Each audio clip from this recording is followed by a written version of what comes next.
John Henry called out Tai Lopez on Twitter and they decided to have a fun modern day battle. This has nothing to do with my opinion on Tai Lopez as a scammer or a knowledgeable businessman. I'm simply acting as a third party observer, analyzing the debate and giving my opinions on who won and what kind of strategies were used. I'm pretending that I'm unfamiliar with both of them. Debating someone live. What's up, YouTube? We're doing a live debate. What's up, Facebook? I'm debating somebody live right now. I'm going on my Instagram live now. This is why Tai Lopez really blew up on social media. He is omnipresent on social media and capitalizes on every opportunity to make interesting content. And let me just say this. People are asking me, yo, Tai, why are you doing this? You're helping John Henry. You got a bigger following. This is giving him a lot of followers. First of all, I never think that way. He seems like a good guy. If I can, if he gets a little followers from this, that's all part of the game. Tai positions this debate from the start that he is doing this to help the little guy. Tai's framing is really strong. He's already framing the next 30 minutes as him helping out John, and that's why he's doing this. He's actually doing him a favor. Most universities in the United States have studied my YouTube videos. I've spoken at Harvard. I've spoken at London Business School. Tai is an affiliate marketer and really good at it. He does the same thing in debates. He'll affiliate himself with others who are very credible and use that for his own credibility. No matter what you think of the value he brings, he makes a compelling argument that is strong in the eyes of an unbiased third-party observer. Tai does not know the answer to this question, but I want you to see just how good he is at weaseling his way out of an uncomfortable position. Can you define what a cap rate is? So let's talk about real estate for a second. Let's two things. No. Define the formula of a cap rate. Do you know what a cap rate is? Absolutely. Cap rate What is it? It's like ROI in the stock market. They call it cap rate. No, it's very similar. Actual formula for a cap rate. All right, John, can I say one thing on real estate? Tai, you cannot teach a real estate course, and I love you, bro. John. But you cannot teach a real estate course if you can't tell me the formula of a cap rate. Who teaches my real estate course, John? No real estate investor would answer the cap rate question the way Tai just did. He gave the wrong answer but made it sound like he was correct, and then he slows the pace of his voice and asks calmly if John knows who teaches his course. I don't know. Oh, so you don't know? Tai now adds doubt into John's claims. I don't teach my real estate course. I interviewed the top real estate investors that I know. Oh, come on. Wait. What are you saying? The Tai Lopez special. This is his safety zone answer. If he ever gets cornered, he always has someone with credibility to affiliate himself with. This is why you never get the sense that he's losing an argument. You say I'm doing it wrong, yet you follow me very closely. Why is that? Notice the tone of his voice is very commanding. His pace indicates that he's in control and confident in what he's saying. And then he uses a juxtaposition followed by a really targeted question. I talked about this in the CoffeeZilla and Caleb Maddix debate. When you ask targeted, open-ended questions, it forces your opposition to answer truthfully to potentially damaging results, or they're left to lie. I don't follow you closely. I happen to John, real talk. On my Twitter. Real talk, John. Real talk, John. Come on, use it. No lie. Look. So here's the deal. You've done branding super well. Notice how in control Tai is and how much John is reacting to Tai. We'll see in a minute if John was lying here. I'm not going to deny that. No one will deny that, right? Like you're top of mind. You put content out. You're good at what you do. I'm just questioning if you're good at the right thing. Like if everyone knows you for being the Lambo guy, like that, in my opinion, is like kind of doing it wrong. Like Gary has established a wonderful audience, and everyone knows that he fucking melts his face off, growing, $100 million a year like advertising business. And you know what? I'm not saying that. Like I say, you're doing it wrong. That's just like a pop culture saying. Like you're doing what you do. Like you're doing it well, and I commend that. But like, do you feel fulfilled that you just monetize your personal brand versus like actually doing business? That's my question for you. John is introducing a topic we all feel about Tai Lopez. He's just the Lambo guy and we question his business expertise. What John did really poorly here is he used about 10,000 words instead of asking a very direct question. What some people do in interviews is go on a rant and introduce like 4 valuable points or criticisms and then end with a single question that's a little easier to answer. Tai will likely only address the final question. John asks a very poorly worded final question. His question is a softball toss for Tai to destroy. Good question. I like that question. Here's how it all started. In about 2013, I've been an entrepreneur since I was 19. different businesses. First business was a food business. Then I worked for GE Capital, the largest company in the world, and spun off my own wealth management company. We manage $100 million for 6,000 clients. Tai has control of every aspect of this debate. I live a badass life. I believe it. I believe it. But do you feel fulfilled? Do you feel, this is like an actual, genuine question. Do you feel fulfilled, like doing it through personal branding versus like, hey, I built a badass, like, I don't know, wealth management company or whatever it is?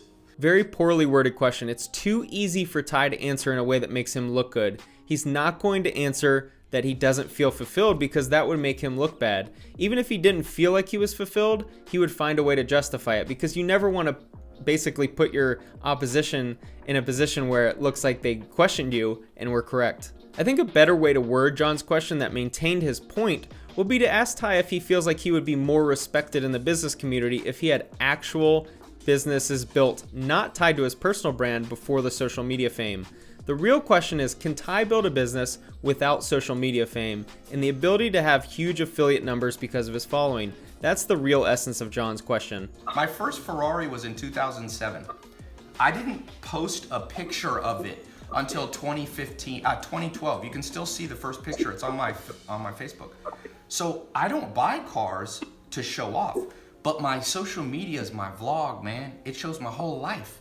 And people are surprised that that's my life. None of those girls were paid to be on my social media yesterday, man. I had cars before. What's the big deal? Tai is addressing common criticisms about him before John can even question him on it. This deflates any argument John can provide for those criticisms because Tai has already addressed them, so there's no reason to bring him up again. This is a very similar tactic to the one Eminem uses in 8 Mile in the final rap battle against Papa Doc. When you bring up all the criticisms against you, it leaves no ammo for your opposition because it would just look silly for them to address it again. That's what I wanted to put a finger on. Like, look, I think your logic is sound. It's like, okay, if something's working, inquire further about it. And I certainly take elements from your strategy. I think you have probably one of the more successful. So you do watch me closely. I told you.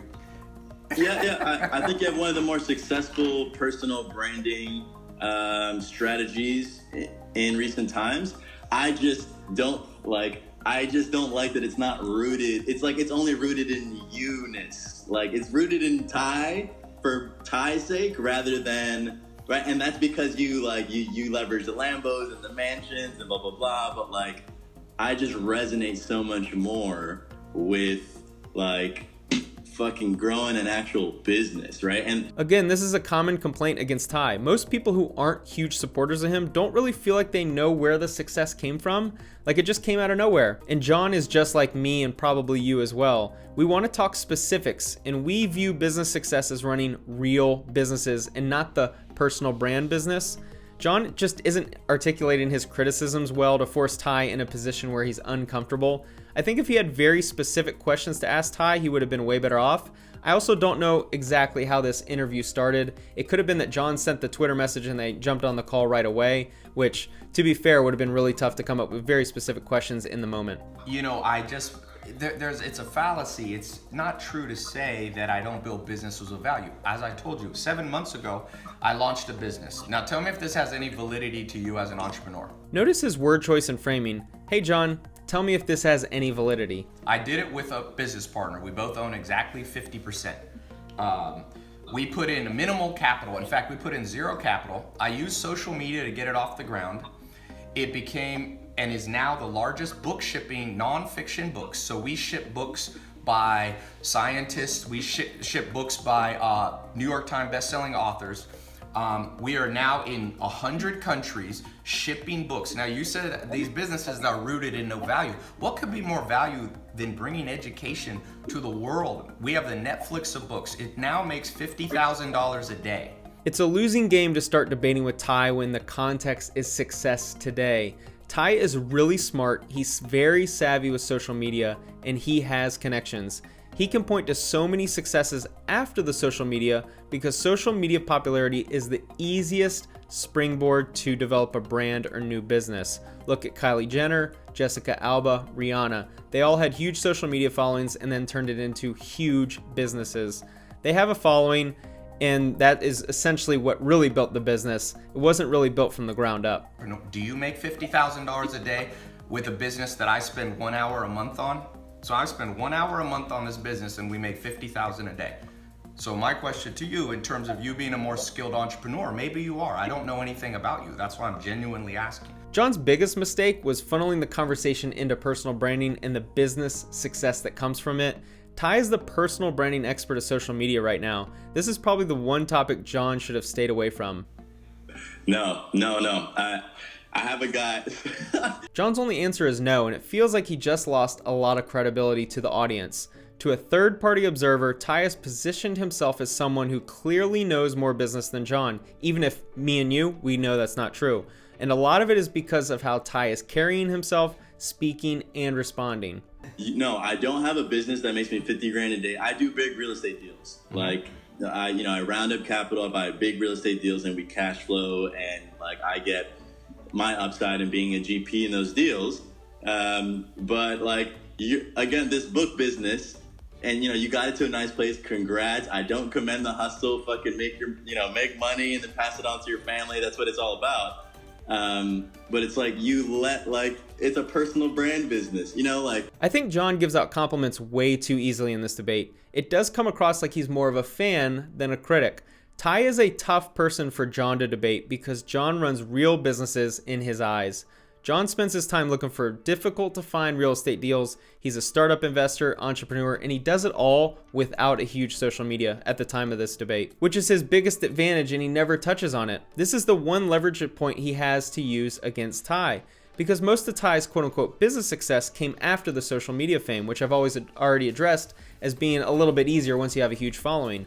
John's resume as an entrepreneur is very impressive, and I wish he could have leveraged it a little more throughout the debate. Why don't you just take the approach of take the best and leave the rest? What's the point of going aggressively at somebody? Clearly, they're smarter people than me. But you know what I always think's interesting? I went to dinner with Steve Ballmer, me and him, and he's worth $32 billion. And he's a lot more, he asked me more questions and was more interested in what I'm doing than you are. Tai is basically deflating John's position and making it sound like attacking or criticizing someone doesn't make much sense, because it's better to learn something and forget the rest. And this is the Tai special. He brings up a dinner he had with Steve Ballmer out of nowhere. And Tai does this because of the insane social proof it provides.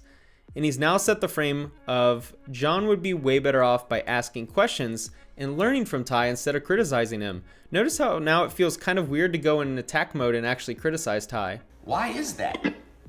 Mark Cuban was over here. He spent six hours. Another Tai special. He has more celebrity cameos in his conversations than Entourage. Let's get into like basic startup investing. How about that? Because that's something that you say you do often. He's doing the trivia questions. He positions John's next questions as kind of childish. Like, okay, I guess we're going to play the trivia game.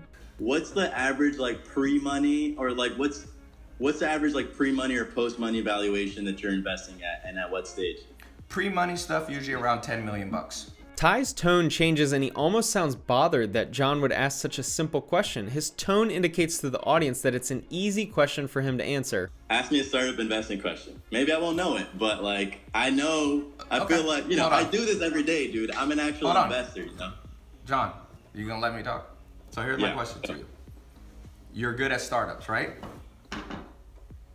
Yes. Okay. What's a startup that you've invested in? Tai is always in command. Even when there's some silence, he still says, John, let me speak in a commanding tone. He asks the type of question that I always recommend when you know you're in a position of power. Tai knows that anything he's done is going to have the perception of being bigger and more successful compared to anything that John's done. This is him setting the trap in the woods, and he's going to walk John in very slowly, and you'll see it play out.